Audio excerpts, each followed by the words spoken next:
नमस्कार साथियों, राज्यों के चुनाव प्रचार अब खत्म हो चुके हैं और माना यही गया है कि अब तो भारत देश के कैबिनेट मिनिस्टर को दिल्ली लौट आना चाहिए और दिल्ली लौटने के बाद भारत देश को चलाने का कामकाज जो है उसको संभाल लेना चाहिए। राज्यों के चुनाव महत्वपूर्ण तो थे, लेकिन क्या चुनाव के बाद के चुनाव को लेकर के अभी से तैयारी कर लिया जाए, कमर कस लिया जाए, क्योंकि 2024 को लेकर के राज्यों के चुनाव प्रचार करते समय जो आशंकाएं उभर करके आई उससे दिल्ली बेचैन है। सही मायने में अगर कहे समझे तो मोदी और शाह बेचैन है, उनके भीतर बहुत घबराहट है। यह घबराहट राज्यों के चुनाव परिणाम से कहीं आगे इस बात को इंगित करता है कि जिन बातों का जिक्र राज्यों के चुनाव प्रचार में वो लगातार घूम करके कर रहे थे, अगर उसका असर नहीं हुआ तो फिर 2024 के लोकसभा चुनाव में गद्दी चली ना जाए।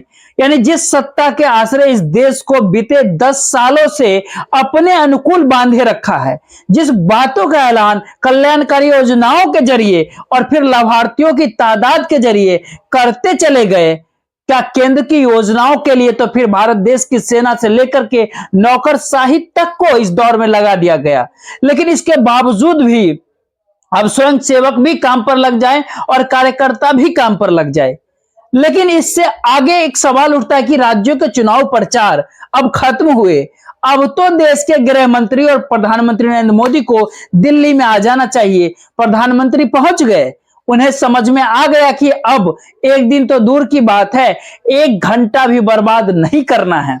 तो फिर तय यही किया गया कि हर दिन अब नए नए ऐलान हो।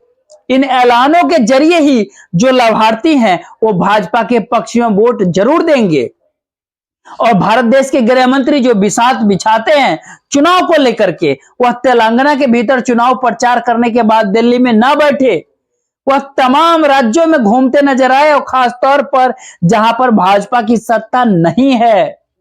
तो फिर अमित शाह तेलंगाना से उड़ान भरते हैं और भाया दिल्ली वो पहुंच जाते हैं पश्चिम बंगाल में, और पश्चिम बंगाल के भीतर उस रेत को खोल डालते हैं, उस भेद को खोलते हैं कि दरअसल कोलकाता के धर्मतला में जब वो रैली को संबोधित कर रहे थे, वो रैली इस बात को लेकर के नहीं था कि बंगाल के हालात क्या है, इस बात को लेकर के नहीं है कि आने वाले समय में इंडिया गठबंधन से कैसे दो दो हाथ करने हैं भाजपा को। इस बात को लेकर के था कि प्रधानमंत्री नरेंद्र मोदी की कल्याणकारी योजनाएं बंगाल में नहीं पहुंच पाती है। यह पहला सवाल था।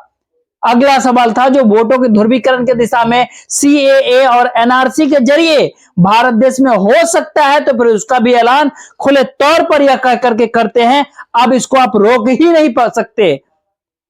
और राज्य मंत्री ने पहले ही संकेत दिए थे कि मार्च के महीने सीएए और एनआरसी का ऐलान हो जाएगा, यानी नियम कायदे पूरे सामने देश के सामने आ जाएंगे। और तीसरी बात जो वो कह रहे थे कि कुछ भी अगर करना है, लेकिन 2024 में पश्चिम बंगाल को प्रधानमंत्री नरेंद्र मोदी को एक बार फिर प्रधानमंत्री बनाना है। कुर्सी डामाडोल क्यों है? क्यों लग रहा है कि भाजपा के लिए खतरे की घंटी अब बज चुकी है? इस बात का एहसास नरेंद्र मोदी और शाह को अभी से क्यों हो गया है कि अब हर दिन ऐलान दर ऐलान और कमोबेश हर राज्यों के भीतर रैली दर रैली इन बातों को लेकर के 2024 के लिए अभी से वोट मांगने की परिस्थिति में देश के गृह मंत्री अमित शाह एमएचए का काम छोड़ करके चुनाव प्रचार में अभी से अगर लग गए हैं, तो फिर आप मान के चलिए कि मुनादी हो गई है। 2024 के चुनाव को लेकर के 3 दिसंबर का फैसला, 3 दिसंबर का इंतजार, वो सब कुछ बेकार की बातें हैं। 2024 की गद्दी हर हाल में बचानी है, तो इस रूप में कैसी रैली किस तरीके की होगी, इसका एक नजारा आज आपके सामने, आज जो कोलकाता शहर के नजर आया था, उसको जरा आप देखिए, समझिए और सुनिए इसको। मोदी जी लाखों करोड़ों रुपया बंगाल को भेजते हैं, तृणमूल के सिंडिकेट वाले वो रुपया को बंगाल के गरीबों तक पहुंचने नहीं देते। मैं आज आह्वान करने आया हूं, अगर 26 में यहां भाजपा सरकार बनानी है तो इसकी नींव 24 के लोकसभा के चुनाव में डालकर मोदी जी को बंगाल से प्रधानमंत्री बनाना चाहिए। तो यहां पर पश्चिम बंगाल के प्रधानमंत्री के तौर पर नरेंद्र मोदी को पश्चिम बंगाल की जनता चुन ले, यही तो ऐलान कर रहे थे अमित शाह जी। किसी के मन में यह सवाल बड़ा होगा, जहन में बड़ा होगा कि चुनाव तो कहीं और थे, पश्चिम बंगाल में अचानक रैली करने की जरूरत ही क्यों पड़ी। तो फिर जरा एक एक करके भारत देश के उन राज्यों के भीतर आज आप चलिए और समझने की आप प्रयास कीजिए कि 100 से ज्यादा सीटें एक ही झटके में भाजपा की अगर कम हो गई तो फिर क्या होगा। सवाल 272 के जादुई आंकड़े का नहीं है, सवाल यह है कि वोटों की तादाद अब कम हो रहे हैं। 2019 में जो आंकड़ा सरकार ने अपने तौर पे लगाया था उसमें वह मान करके चल रहे थे उस समय की जितने भी केंद्र की योजनाएं हैं उसके लाभार्थियों की तादाद करीब करीब 25 करोड़ है। और भाजपा को 2019 में जो लोकसभा चुनाव में वोट मिले थे वो करीब करीब 22 करोड़ 90 लाख यानी 23 करोड़ के आसपास वोट मिले थे। और लाभार्थी अगर वोट ना दे, जो कि नजर आने लगा छत्तीसगढ़ के भीतर, मध्य प्रदेश के भीतर, राजस्थान के भीतर, और सबसे बड़ी बात अगर कहे जहां पर कांग्रेस की सरकार नहीं है उस तेलंगाना के भीतर भी, तो लाभार्थी ही अगर बिखर गया तो तमाम प्रयोजन के साथ इस बात के ऐलान के बाद, उस प्रचार के बाद की बात जहां पर इस बात का खुला ऐलान हो रहा है कि देखिए कि इस देश के कितने लोगों के लिए कितनी कल्याणकारी योजनाओं का ऐलान पीएम मोदी सरकार ने किया, इसके बावजूद राज्य दर राज्य अगर छिटकते चले जाएंगे तो फिर क्या केंद्र की सत्ता बचेगी, या फिर केंद्र की सत्ता के आश्रय राज्यों को प्रभावित करने की ताकत तो केंद्रीय एजेंसियों संस्थाओं के जरिए पीएम मोदी सत्ता के पास है। लेकिन अब क्या होगा, तो एक एक करके जरा इन सारी परिस्थितियों को समझिए कि इसकी शुरुआत पश्चिम बंगाल से ही क्यों हुई। ममता बनर्जी ने पिछले दिनों ही बाहर का रास्ता प्रधानमंत्री नरेंद्र मोदी के करीबी गौतम अडानी के ग्रुप को दिखा दिया, जब उसे उस पोर्ट को उससे वापस ले लिया, उस बंदरगाह को वापस लिया जो कि भारत देश के भीतर किसी भी दूसरे बंदरगाह को किसी दूसरे प्राइवेट हाथों में सौंपा न गया हो, यहां पर वापस ले लिया। और एक नए तरीके से इस दौर में ही एंट्री किसकी होती है वहां पे, तो अंबानी की, पोर्ट को लेकर के नहीं, इन्वेस्टमेंट को लेकर के। यह पहला संदेश था। और इस संदेश को डिगाने गिराने के लिए जिस भाषण का जिक्र अमित शाह अपने तरीके से कर रहे थे, उस भाषण के जरा नस को आखिरी लाइन में आप समझिए, जब वो कहते थे कि 2026 में जिता दीजिएगा हमको, लेकिन उससे पहले 2024 में जिताइए आप। 2024 का जिक्र अभी करने की जरूरत क्यों आ पड़ी? इसलिए पड़ी क्योंकि बंगाल के भीतर 18 सीटें बीजेपी ने जीती लोकसभा की। और अब अगर इंडिया अलायंस हो जाता है, वामपंथी कांग्रेस और ममता एक साथ खड़े हो जाते हैं, तो एक ही झटके में इन 18 सीटों के ऊपर संकट ही मंडराने लगेंगे। और ऐसा वैसा संकट कहीं हो सकता है कि भाजपा 1 से 2 सीट पर सिमट जाए। अगर ये परिस्थिति बंगाल के भीतर अगर हो गई तो फिर बंगाल से उस एक मोटी रेखाएं वोटों के ध्रुवीकरण को लेकर के एक लंबी रेखाएं खींचनी होगी।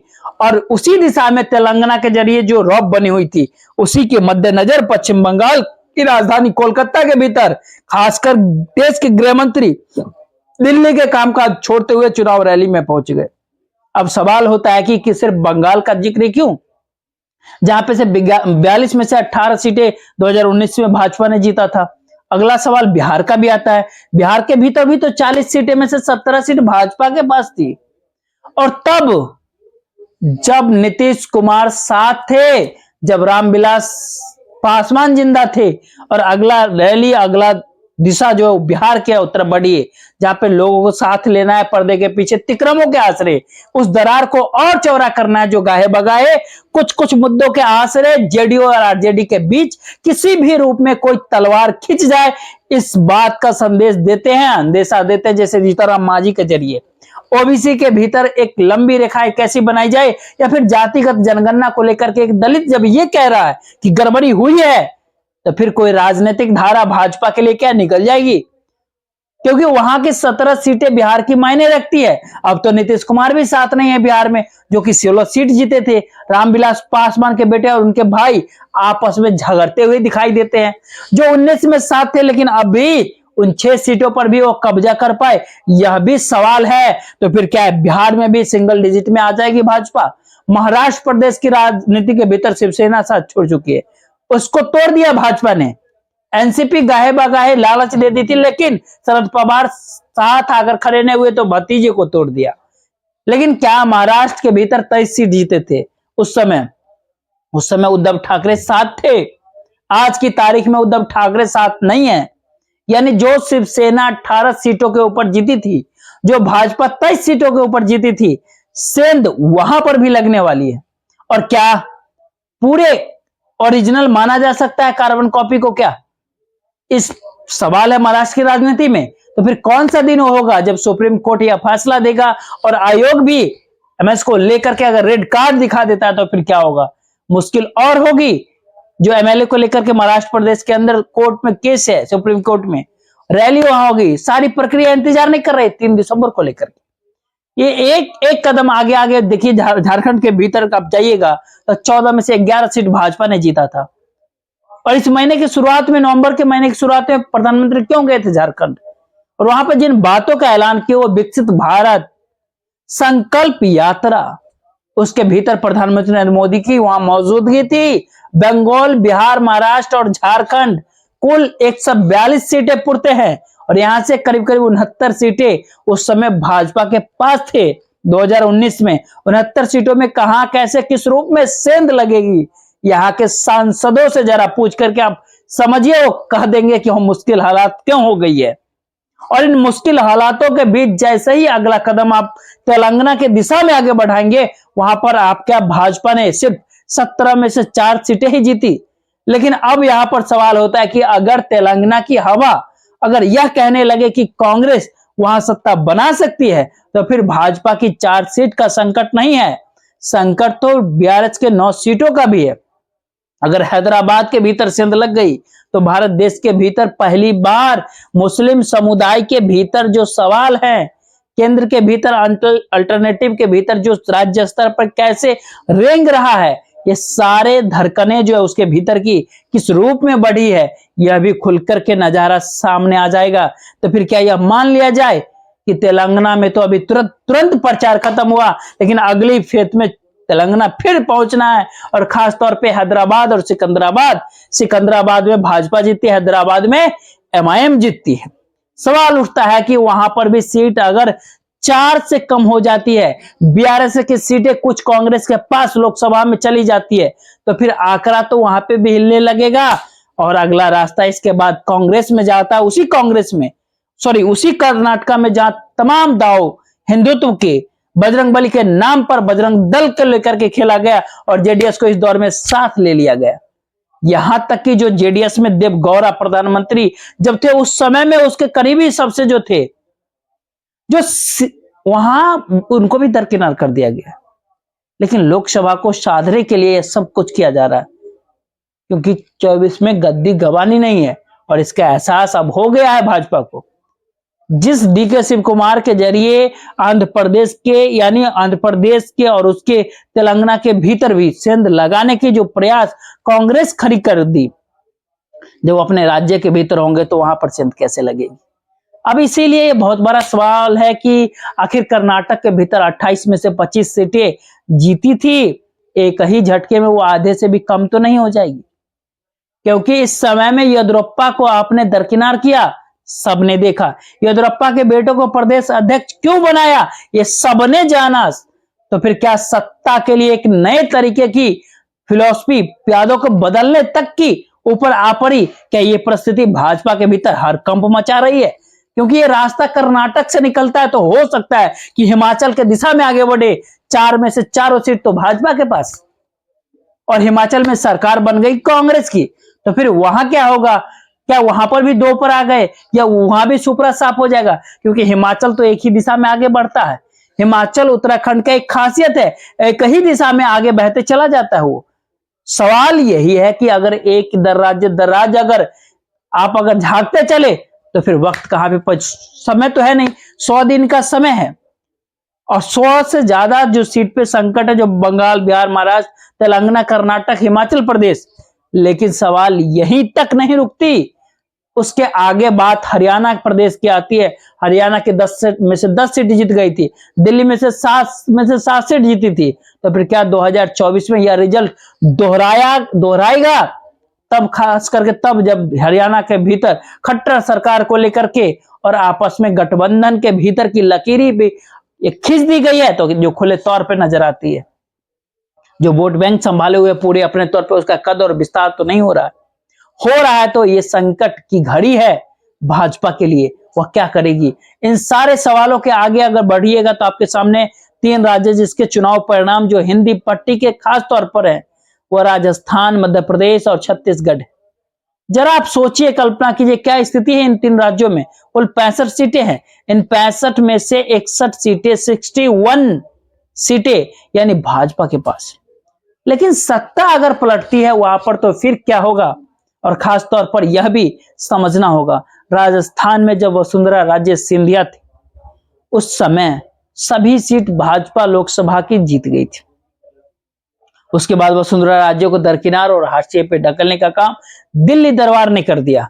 तो फिर क्या पहली बार इन तमाम परिस्थितियों को देखते समझते हुए भी भाजपा के भीतर भी और उनके कद्दावर सहयोगियों के बीच बहुत सारे सवाल उठते हैं और इन सवालों के जवाब किसी के पास भी नहीं। इसीलिए अगर आप सीट दर सीट नजर डालिएगा तो गैर बीजेपी शासित राज्यों में 191 में से उसमें से 102 सीटें, इन 102 सीटों में से करीब करीब 70 सीटों के ऊपर सांसद हिले हुए हैं। और उसके बाद हरियाणा और दिल्ली जहां की 17 में से 17 सीट जो इस समय भाजपा के पास है, उसमें से करीब करीब 9 सांसद हिल चुके हैं। उसके बाद कितने हिलेंगे ये नहीं हम कह सकते। और जैसे ही आप राजस्थान प्रदेश, मध्य प्रदेश, छत्तीसगढ़ के 61 भाजपा के सांसद दायरे में आते हैं तो फिर एक ही झटके में ये 35 सांसदों तक पहुंच जाता है। तो फिर क्या यह मान लिया जाए कि एक ही झटके में 303 सीट जो भाजपा के पास इस समय में है लोकसभा में, अगर उसमें से एक सीट को अगर देखिएगा तो करीब करीब 112 सीट कम करना पड़ जाएगा। सिर्फ इन राज्यों जो जिक्र किया है, हम उत्तर प्रदेश नहीं पहुंचे, हम गुजरात नहीं पहुंचे, हम उन राज्यों के भीतर नहीं गए जिन राज्यों में सीधे सीधे कांग्रेस और भाजपा टकरा रही है, उन राज्यों को भी नहीं छुआ।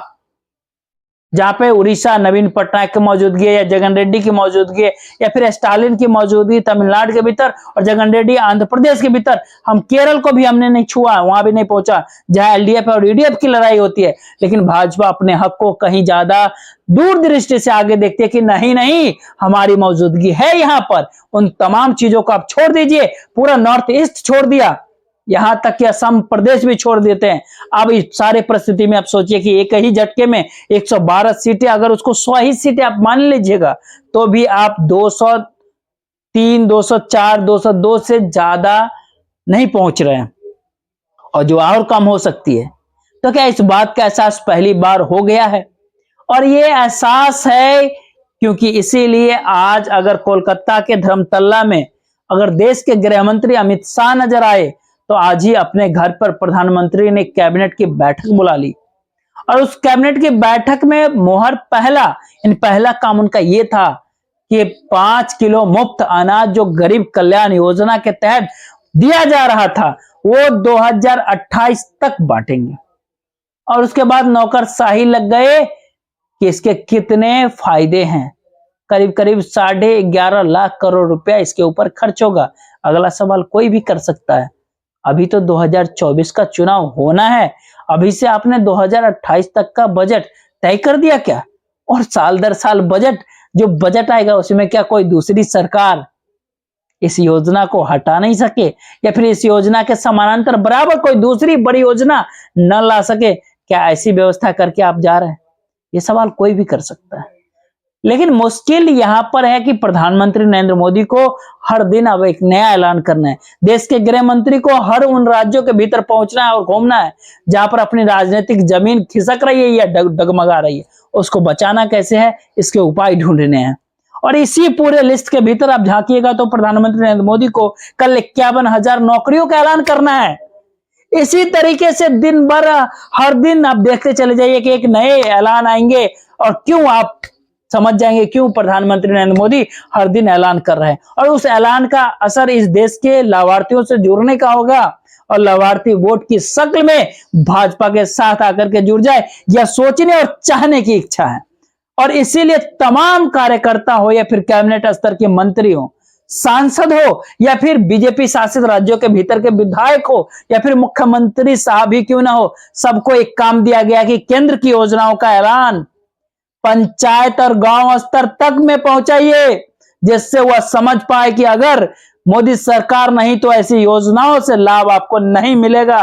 और यहीं पर सबसे बड़ा सवाल यह आकर के खड़ा होता है कि अगर इसका लाभ सबको मिल रहा है और प्रधानमंत्री ने अपने चेहरे के तौर पर अगर राज्य के चुनाव लड़े हैं, चुनाव प्रचार किया है, तो फिर क्या वहां पर फेल होना 2024 में हारने के बराबर है? या फिर यह एक ऐसी परीक्षा ली जा रही थी खुद की, जिसमें अपने ही चेहरे, अपने ही योजनाएं, अपनी ही योजनाओं का प्रचार प्रसार और उसी के जरिए खुद ही स्टार प्रचारक होकर के दिल्ली के कामकाज को त्याग करके राज्यों के गलियों में घूमते टहलते चुनावी जीत के ऊपर मुहर लगाने की दिशा में आगे बढ़े हुए थे। तब तो हर राज्य में जीत मिलनी चाहिए। अगर नहीं मिल रही है तो फिर अमित शाह आज आपको कोलकाता के धर्मतल्ला में नजर आए और प्रधानमंत्री आज कैबिनेट की बैठक भी कर लिया। 5 किलो मुफ्त अनाज बांटने का 2028 तक ऐलान कर रहे थे। क्या इस सिलसिला रुकने वाला है? क्या बिल्कुल नहीं रुकेगा। ये सिलसिला बहुत तेजी से आगे बढ़ेगा और दिन प्रतिदिन कदम दर कदम इस बात को सरकार को एहसास होते जा रहा है कि जिस इकोनॉमी के ऊपर वो बैठी हुई है, उस इकोनॉमी में वो कॉरपोरेट उसके साथ खड़ी है। यही उसकी पॉजिटिविटी है। और भारत देश के भीतर टैक्स पेयर का पैसा और कॉर्पोरेट का पैसा और उसी को रोटेट करते हुए इस भारत देश के भीतर बेनिफिशियरी यानी लाभार्थी के खाते में पैसे पहुंचाने की जो पूरी रणनीति और पूरी अर्थनीति बना दी गई, इससे हट करके सरकार को दूसरी सोच इससे हट करके बच नहीं पा रही है। इसीलिए भारत देश की बहुसंख्यक जनता के लिए आज कोई काम नहीं, लेकिन शेयर बाजार के भीतर और शेयर बाजार के जरिए और कॉर्पोरेट के जरिए और भारत देश के तमाम कंपनियों के नेटवर्क के जरिए हमारी जीडीपी कुलाचे मारेगी। ये तो सच है, लेकिन जरा जनता की भागीदारी उसमें नहीं रहेगी। इसीलिए भारत देश में जीडीपी अभी $4 ट्रिलियन के नीचे है। लेकिन समूची कुल अगर इस समय में आप शेयर बाजार का लगा लीजिएगा तो $4 ट्रिलियन को पार कर चुकी है। तो फिर जरा इकोनॉमी का एक ऐसा रास्ता जिसके ऊपर चर्चा फिर करेंगे और कहेंगे और बताएंगे जो इस देश के भीतर रईसों की रईस स्थिति हो बनने की स्थिति मोदी सत्ता ने कैसे बना दी कि रईस और रईस हो जाएंगे और गरीब हो जाए, उसको कैसे अर्थतंगी के जरिए खड़ा कर दिएगा मुफलिसी भरी जिंदगी जीने के लिए। ये सच है। वो सच ये है कि सरकार की जमीन अब हिल चुकी है। भाजपा के लिए खतरे की घंटी अब बज चुकी है और उसकी पूरी बुनियादी अंदरूनी तौर पे तो जरूर हो गई है, लेकिन जो अपने ही लोगों की सत्ता जब कटी हुई हो तो फिर निकलना तो देश के गृह मंत्री और देश के प्रधानमंत्री को ही होगा, जिसकी शुरुआत हो गई है। इस वीडियो में इतना ही। जय हिंद, जय भारत।